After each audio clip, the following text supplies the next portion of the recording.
The election in Manipur is getting near, so I think the people in Manipur, I think it's a high time. It is a very high time to think about what kind of person we should choose, what kind of candidate we should support.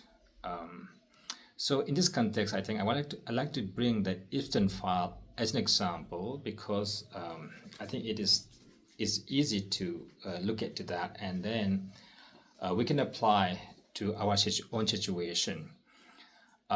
We have heard a lot about Donald Trump involved in the sex trafficking, and then in the rare cases, running many beauty pageants, and then it looks like to find the most beautiful and the capable and talented person, to as prostitute.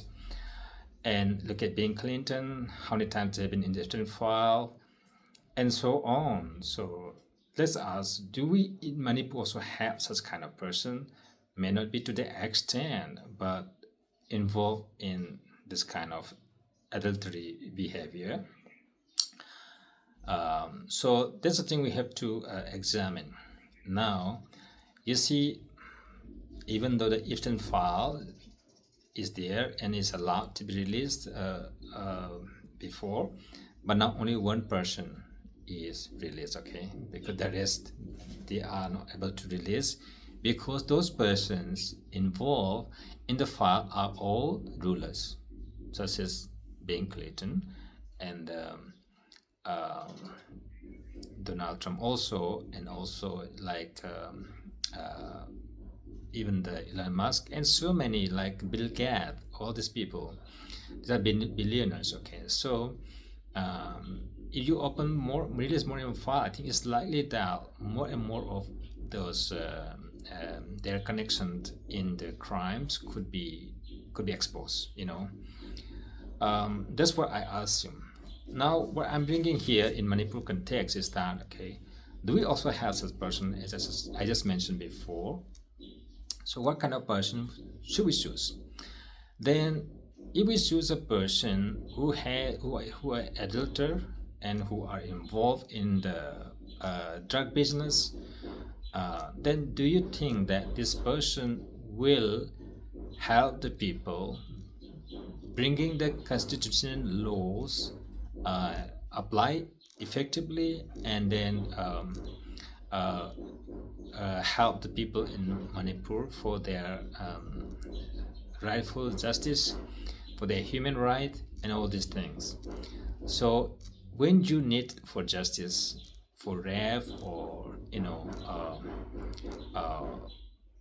many kind of crime, when you're the victim, when you ask for justice, do you think such kind of person who are involving in this kind of thing will help to give you bring you justice? I don't think so, because they themselves are the culprit, and then how they are going to apply this? It doesn't make any sense, because the law itself is against them.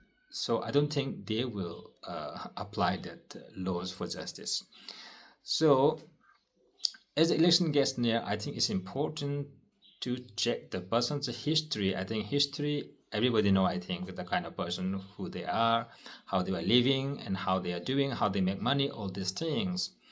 So, all right, okay, being his neighbor, is my relative, shall we select the person as to be the candidate? Okay, so like vote for him. And then, okay, maybe I can get some help. But so when this kind of critical situation comes, when I seek for justice, will I get through it? Because the person itself will be applying against himself, because he itself has been breaking the law, So I don't think that the person can effectively exercise the laws, because the person is breaking the law in these things. Therefore, we need to look at the history. And I think it's not the right way to think, because he's a neighbor, he's my colleague or my friend or my family member. If that person is not having a good character and involved in all this kind of methods, they will come U-turn, and then it's not just other people. It will come to my own home to myself. So I think we all need to be responsible and then find the best candidate. The best thing is for us about the person's history. Good character is something one has to look at. Education, yes, of course, that's very important. And the person's enthusiasm to bring development in the society, to help the people to advance, and the person who is enthusiastic to contribute in the society. I think such a person should be chosen. So if there's a thing, then when such a person hold the constitution, then we all will be in the same side. So I think this is how people have to wisely decide whom to vote.